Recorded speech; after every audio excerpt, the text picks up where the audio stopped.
Hey, what's going on guys, aarava here, and welcome back to my F1 2017 Career Mode, episode number 72 today for the Belgian Grand Prix in Season 4. Now, of course, this was a really fantastic race for us last time out in Season 3. That OP slipstream is really going to come into effect. We've got that same major drag update, so I'm looking forward to this one, but the only difference is we're in the Red Bull this year, of course, and we're a little bit down in power, so we'll have to see how it goes. And speaking about power and the engine, you can see we're still trying to manage this as best we can. You can see the control electronics there on the first column is completely failed, is completely red, and we've got a lot of icons now in yellow, and we're juggling kind of into column 3 now. So you can see, you know, we're just over halfway through this season, and we're onto that middle column for all the engines. So the way it's going, I would like to think we're fine. We're fine with that 5th column, but at the back of my mind, I do think maybe have to be a 6th internal combustion engine maybe taken at the end of this season. We'll have to see. Hopefully not, but I'm trying my best to manage that as much as we can in practice. Obviously, as I've said many times before in this career mode, basically the way I do it is I try and eke out everything we can in practice by using the older components. Even if they're going towards 80, towards 90, I'll try and use them if I can, and try and just get through the programs if I can. You know, obviously there's going to be a bit of lack of power if you've got a component at 90, but trying to push the track to limits. You can see going a little bit wide there and nearly slamming my right rear tyre into the wall. So thankfully that wasn't a crash into the wall, but pushing the limits of the circuit for sure in practice. And I was trying to maybe run a little bit lower wings than I would have naturally run. I ran 5.5, I think it was, in Season 3 with the Renault, and that worked really, really well. But to try and counteract the lack of power that the Red Bull has, you know, it's not a huge lack of power, but just a small, noticeable lack of power compared to the Renault, where, you know, that I drove last season. I'm trying to run one lower wing on the rear wing, so we're going with 5.4, which offsets the balance of the car a tad on the rear end. Obviously, you can see what I mean by that, is in our Q1 lap, trying to still get used to this setup. Going a little bit wayward there, and opposite lock, kind of just having to chop away at the steering wheel, and then it doesn't help that I lock up into the next right-hander then. So all in all, a struggle at the start of this weekend, trying to get kind of tame the Red Bull, I guess you could say, and tame this bucking Bronco of a car. In the end, though, we come through to the end of our Q1 lap time, and it's not too bad despite the mistakes made. We're still going to get into Q2, obviously. That's never really going to be much of an issue for us, you know, for the past 2 seasons, but it was a case of really just getting used to that one less rear wing. You know, the traction zones will be a little bit trickier, perhaps, compared to the 5.5 balance, and then just generally when you're mid-corner, maybe when you want to full throttle it at a certain point earlier on, when I had a balance of 5.5 compared to 5.4, you just have to be a bit more patient. But I feel like I was slowly getting that, especially into Q2 then, feeling a lot better through those sections. And you can see here through Podium, just going down 1 gear to 7th and revving that end of that gear out then to go flat out through that left-hander and across the line, and it's a pretty okay lap time then in Q2. You can see overcast conditions slowly, so there may be some chance of rain at the end of this session. There definitely will be some rain forecast for the race itself towards the end of the race. That's going to be very interesting indeed to see how that plays into it. Of course, in Season 3 we had the opposite. Basically, it started raining very earlier on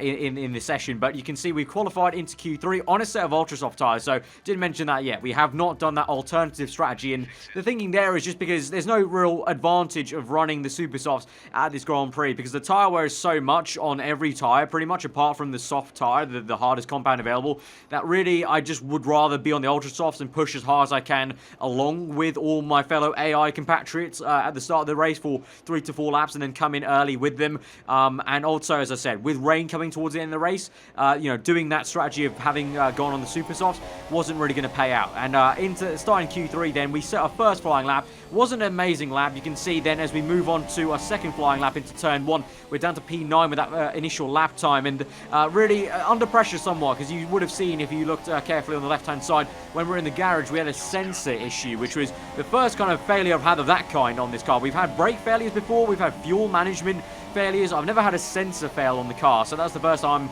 It's the first time for everything really there in Q3. So a little bit under pressure now to get this one and only lap now, the second lap we've done in Q3, underway to get us up the order. At the moment you can see Daniel Ricciardo's 8th place and I'm in 9th, so even though to say that was a bad lap from me, I'm still right beside my teammate Ricciardo. So that kind of got me a little bit worried, I'm not going to lie, whilst I was on the lap, thinking maybe that's where the pace of the car is. But as we come across the line, it is going to be a much, much bigger improvement, over a second improved there for us, and that's going to get up us into P5 then. So we have really done absolute bits in this qualifying session to drag that car up to P5. And this was actually probably the most satisfying Q3 I've had so far this season, just because it looked like the car really was on pace. Ricciardo wasn't performing too well, and I got really genuinely worried in the middle of that lap, seeing Ricciardo's name there just above ours in P9 from that awful first run we did in Q3, that, you know, we were going to have a tough time here in the race. But now with that, we qualified in P5, I'm looking a bit more forward to the race, because now I think, you know, with the slipstream mid-race, which obviously you don't get on a qualifying lap, I think we could really make this work and try and see if we can take a fight to the Mercedes and Ferrari cars. Obviously, it's going to be difficult, but we're going to have to try our best to stay in the slipstream. If we can do that and just stay in their tow and try and overtake them, then, you know, when the opportunity comes, be a bit patient perhaps, I think this could be a really solid Grand Prix for us, and at a place where it should probably be one of our weakest circuits, really. Not in the real life sense, because the Red Bulls have actually gone quite well generally in real life around Spa, but in the game they definitely have been one of the weaker cars in the top flight. So I think we can do some work here. So let's go to the full grid and then see how we go. We're almost ready to go then, and this is what the starting grid looks like for today's race. Sebastian Vettel has a clear track ahead of him today. He starts in pole position, and Lewis Hamilton completes the front row. Looking down the rest of the grid, we have Raikkonen, Bottas, a Red Bull, and Perez, Hülkenberg, Ocon, Ricciardo, and Kevin Magnussen, Massa, Sainz, Jolyon Palmer, and Grosjean, Stroll, Kvyat, Fernando Alonso, and Marcus Ericsson. Wehrlein and Stoffel Van Dorn completes the grid. And now it's time to head down to the track. So here we are for the first time in a while then on the same tyre compound as most of the guys around us. Obviously in the top 10 everyone is on Ultra Softs. No one bothered to qualify on Super Softs. And you can see that rain I was talking about then. And you can see the icon right at the end is the heavy rain icon. So that probably at least suggests and confirms to us there will definitely be an intermediate period at the end of this race. Now that for us is going to be good in terms of our strategy that we've picked, because I'm now going to be on the fastest tyres available to me, you know, instead of going on the slower soft tyre if I had qualified on Super Softs.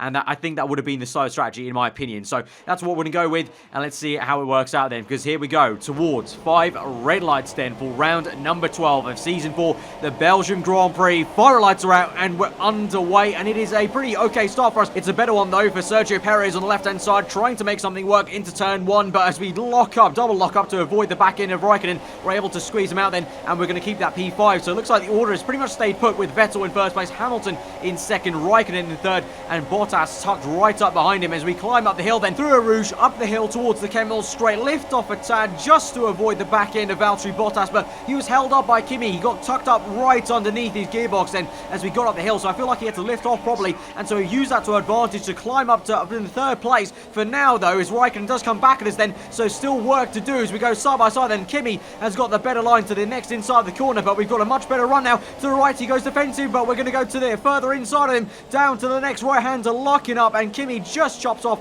our racing line then and keeps P3. So a good effort and good defence from Kimi Raikkonen, but we do get at least one of the fins of Valtteri Bottas. You can see straight away what I mean by the slipstream up the hill, you know, got Bottas straight away. You can see, look at the amount of sparks from every single car. I feel like I'm running a pretty decent recommended ride height for the track, but looks like everyone is running quite low indeed, and the heavy fuel not helping. But here we go for another move on Raikkonen. Yellow flags though means I can't fully officially overtake him quite yet, but now we can as we tap tyres a little bit, and you can see up ahead that was also Hamilton trying to do the same against Sebastian Vettel, and he has been also unsuccessful. But we're going to go again for the second time now down the inside this right-hander towards the left-hander with no name. We'll be on the outside, which is not ideal. There's been even more contact there with Kimi shoving us out to the right-hand side there, so getting very aggressive the Iceman is, but now under pressure still towards P1. Not going to be quite flat out like it was in qualifying, down to 6th gear then, really abusing that gear to try and keep the nose in there, and we have done so. And again, tap of the tyres there on sidewall to sidewall, and I'm going to try and hang around the outside. Not going to work. You can see we can go wide understeering already, but Kimi then has the exact same thing I just had on the next left, so he's going to be side by side again to the next corner. We brake early, effectively try a bit of a switchback move, straight out of the car faster than Raikkonen has, and now crucially here we go in this slipstream, that same place we made this overtake on Vettel last season. Obviously it was towards the end of the Grand Prix for a pretty damn good result, but this time round it's just been for third place, and we're up into the podium positions, and now we've got plenty of clean air to maybe see what we can do about catching Lewis Hamilton and Sebastian Vettel. Speaking of Lewis Hamilton and Sebastian Vettel, here they are then on the next lap, and Hamilton is going to fancy again another pop at his rival Sebastian Vettel from real life. Of course, he tried that on the previous lap, was unsuccessful, and so this time now he goes to the left once again to the outside, but then that's going to turn to the inside for the next corner, but he's actually done it before they get to the end of the brake zone. He's just lopped off the front end of Vettel there, and Vettel just couldn't have any answer for it, and he's down to P2. Now you can see on the next lap, lap 3, then at the end of that lap, Hamilton comes in, and you can see I made a very, very late call, and it almost bottled it into the pit wall. I almost crashed my front wing off into the wall there, so counting my lucky stars for sure. But Vettel continues on, Raikkonen comes in with me, and the only reason I came in was I saw Hamilton come in, and I thought, okay, we'll go for it, we'll go for the undercut, and in doing so, I kind of screwed over Ricciardo, unfortunately. So yeah, sorry mate, you can see Ricciardo there came in right behind us, so very, very unfortunate for him.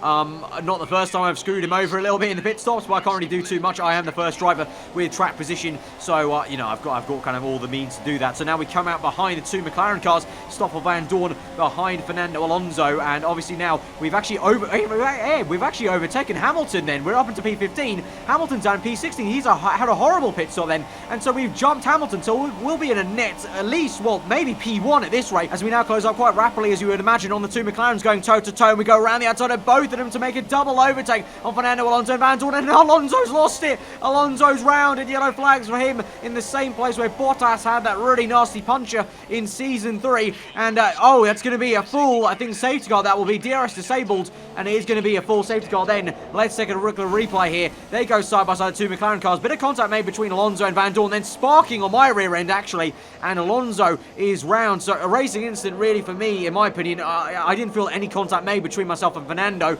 On the replay camera, there was some sparks, so potentially his nose may have just tapped my rear right tyre, but he was right in the middle of two cars trying to make an overtake at the same time, so that was always going to be nasty. But as we come through then, under the safety car, we're behind Hulkenberg now, so that has actually completely screwed everything over, because we would have been in first place, because we had overtaken Hamilton in the pit stops there, and Hamilton himself was already, ahead of Sebastian Vettel, so we could have been in a net P1. Instead now, due to that safety car, Julian Palmer is the one in first place. He was obviously out of the top 10. He didn't qualify into Q3, so he started on whatever tyre compound he wanted. So Palmer was on a set of super softs, and he's on that same set right now, so that's why he's leading the way. And you can see I'm way down the order now with Hamilton behind my former teammate Nico Hulkenberg, and now Vettel has gained massively there, and he's about 5 positions, I think that is, ahead of us, as well as Bottas. Also, you can see Bottas has managed to jump us as well, so both those guys really benefited from that safety car that effectively I almost kind of caused in a way. Like, obviously I still maintain I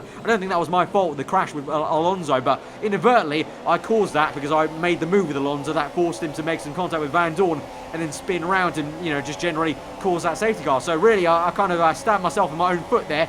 And so now we have to try and make our way back up the order. But we've already made really good progress on that front, because we've overtaken 2 cars then, and we're up into P11, then overtaking Hulkenberg into turn 1, caught up behind one of the Sauber cars. The other Sauber car at the moment is getting overtaken by Sebastian Vettel. He goes 3 wide then with the Force India. I think that's Sergio Perez, and it looks like Vettel just got ahead, and Ericsson now going side by side with Perez, and Bottas getting caught up. You can see I'm moving wide on the track, trying to kind of suss out where I can pinpoint this car and point the nose to try and make an overtake. Here we go to the inside now of Bottas, the same place we made the move on Raikkonen, but we get held up by Ericsson then mid-corner, basically parked the bus, but that's really just the Sauber's pace through that corner, unfortunately, and so that means I have to be patient and wait till we get towards the back straight. The slingshot this is of the double right-hander, and here we go now onto this back straight towards Blanchimont. Bottas is going to go to the right-hand side, so I'm going to go to the left. We're going to make this 3 wide momentarily. Either side of Ericsson will just about squeeze through on him and Valtteri as well to make another double overtake in this race, in this phase of the Grand Prix,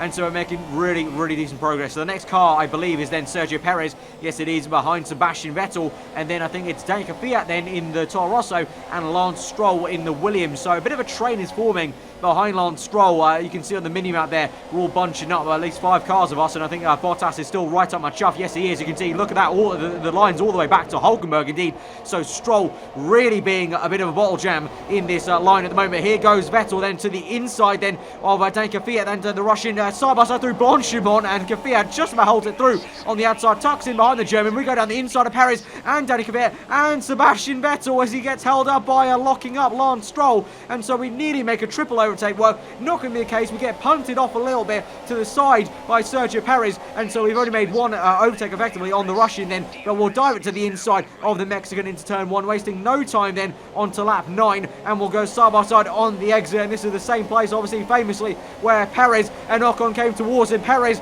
almost tries to squeeze me towards the wall on the right-hand side. And now through a Rouge, up the hill, getting on the curbing on the right and the grass, having to lift up momentarily to make sure we didn't get that car sideways and make some contact with the Mexican. And we just do so and tuck in behind his slipstream. Meanwhile, you can see up ahead, Vettel making a similar move on Lance Stroll. I'm going the opposite way, though, down the inside rather than the outside, as Sebastian does that ahead of us. And we're unable to make that pass. We have to do a bit of a switchback move, trying to now feed it to the next outside, the next corner. Doesn't work out. And Perez is really defending quite hard to the inside then of the next right hand. And Bottas actually fancies himself. So the AI have been very, very decent defending this race then, especially into that section. They've been going to the inside very quickly then to that understeery right-hander. So I'm quite impressed actually that ever since the kind of latest patch that was a couple of weeks ago, they have been pretty damn racy around most of the circuits now defending wise. So that's good to see. But as we move on now to the back straight at the end of lap 9, Perez makes a move now on Stroll. So you can see how slow Stroll was going because he's already now fallen back from Vettel by so much there. Vettel's already waltzed away into the bus stop chicane, and I'm trying to make a move now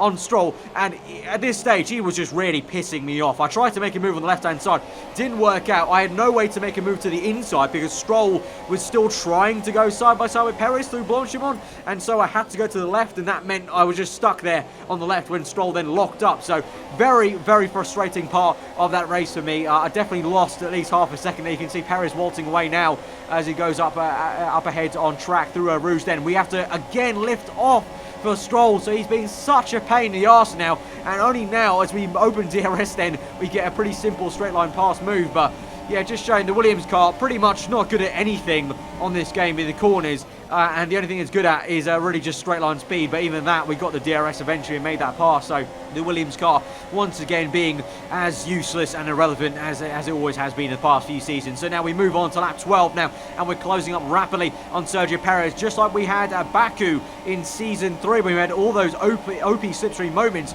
on these Mercedes powered cars. We go from so far back to overtake Perez then, and so that was absolutely awesome. Rich mix flowing, and you can see what I mean by the drag reduction update coming in at the right time. You know, it helped us out in Hungary, but it's going to help out even more here. So around Spa, and now we close up to Carlos Sainz. Vettel is now in for his pit stop, so he's already made one pit stop. He was onto the same set of super soft tyres as I was, but now he's coming in for his second pit stop of the afternoon. So obviously that's the usual default two-stop strategy. The safety car coming out, really, if you think about it, wouldn't affect that strategy because it was effectively a free pit stop of Vettel, and he would have got a faster pit stop in terms of, you know, everyone else is slowing down. So that's how he was able to stay ahead of myself and how Bottas jumped us, of course. But you know, nothing's going to change in terms of the default two-stop. So coming in at the natural point, I think so. And we overtake Sainz now up into P13. But now it's a case of, for us, I'm starting to think maybe should we try something a little bit clever. We've got some good pace. We're going purple in sector 1. And by the time we come through to the end of lap 13, look at that. Just there, you would have seen in the middle of your screen, one single droplet of rain came down. Now, as I rapidly close up onto Felipe Massa, more rain droplets come down on the left and the right as we go around the outside of Massa to the inside then of the final part of the bus stop chicane. They're both in. Now, are they going to strap on intermediates? I highly doubt it. I think that will be a second pit stop for the natural dry line. So we're going to continue on now, lap 14. And as the rain starts to come down, I'm actually feeling very, very cheeky and cunning here. Do I come on to a set of intermediates straight away from this set of super soft tyres? Do I just play it that? Do I stretch these tyres out? I've done it before. I've done similar things in the past where I've taken softer tyres maybe longer than I should. And because we've got such a big bit of track position compared to the rest of the cars, we're so far ahead, an entire pit stop ahead of them on the track. It won't matter that we're losing time to them due to worn tyres because they're going to be losing some time anyway. As the track gets slipperier, I'm going to hopefully pull back some time on them in the traction zone. So it's playing out very interestingly right now with Kimi Raikkonen in second place, Palmer in third, and Sebastian Vettel fourth.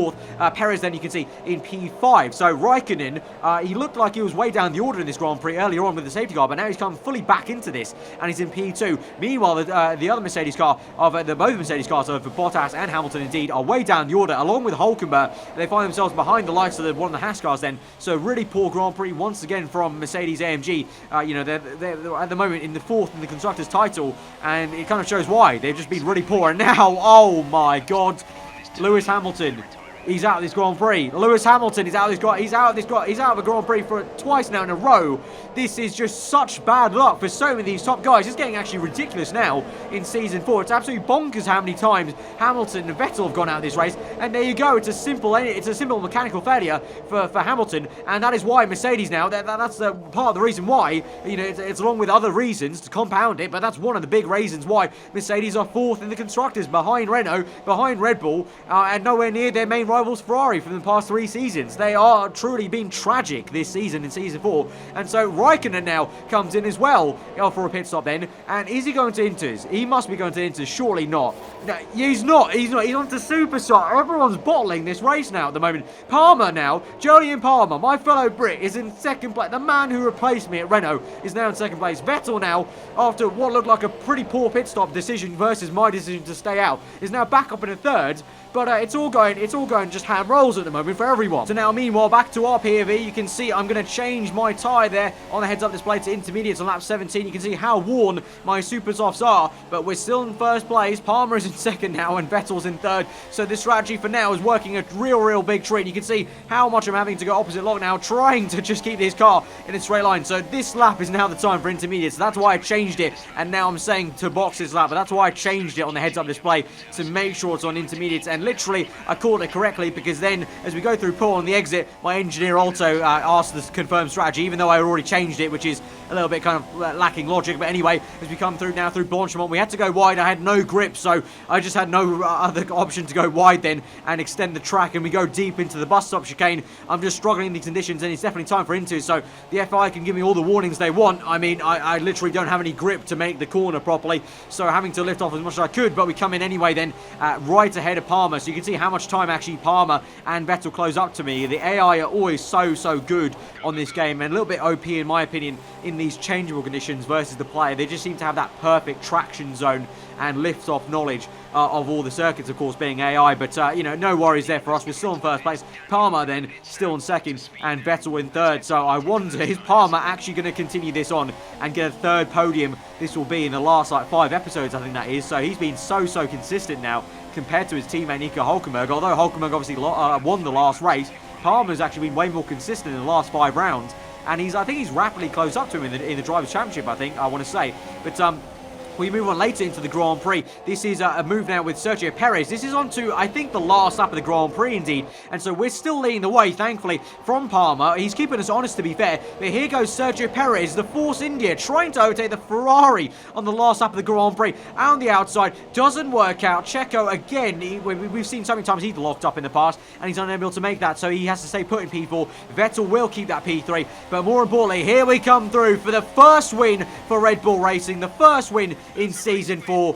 Get in there. That is a very satisfying first place for us, because the strategy call was absolutely perfect. You know, barring even Raikkonen's poor decision to come onto Inters, you know, barring the bad luck that Vettel just had making that, you know, 2-stop, he would have done that anyway, even if there wasn't a safety car. You know, so, you know, the only kind of bit of luck I feel we got was Raikkonen making that absurd pit stop from second place. But, you know, we were the ones that made that call to stretch the super softs. I could have easily just gone to another set of super softs like the AI, but no, we risked it for a chocolate biscuit and we made it work. And Ricciardo now down in P10. He does get points, but it's nowhere near first place. So that's an absolutely awesome chug of champagne we'll be taking at the end of this race to win the Belgian Grand Prix. But Palmer gets second place.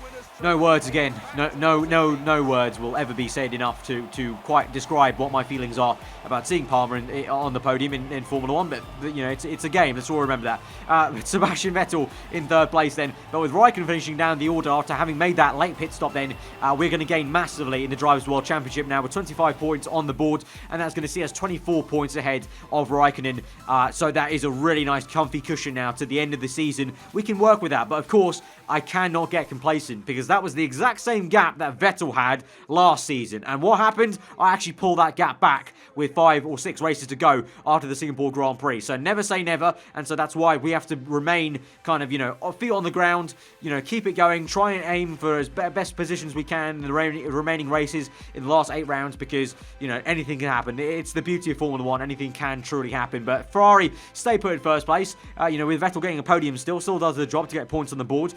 We're in second still. Nothing really changes, actually. Nothing, actually. Literally nothing changed in the constructors then. So still Renault in third and Mercedes fourth. But all in all, Absolutely fantastic episode. So before we round this out, guys, we're going to quickly look at the R&D tree. Now, we had enough points, just about enough points. You can see literally 4 points over the amount we needed to buy the next major engine upgrade. But the thing is, obviously, it's going to take 4 weeks, so that will come in for Japan. Now, really, if that would be a sensible option if I was maybe planning on staying with Red Bull long term, but I really honestly don't know if I'll even be sticking with Red Bull for one more season after this. I want to come in, have success, and then maybe, go on to a new adventure, really, because Red Bull, it's not a team that needs my help long term, let's be honest. So I'd rather come in, get my kind of, individual glory, and then maybe leave for another team. So in that case, hindsight wise, let's go for the short term gain, go for the minor engine upgrade. That's still going to be a boost, and from season 1 and season 2 with the Renault Toro Rosso, we know how good the minor engine upgrades still worked. Actually, they are noticeable,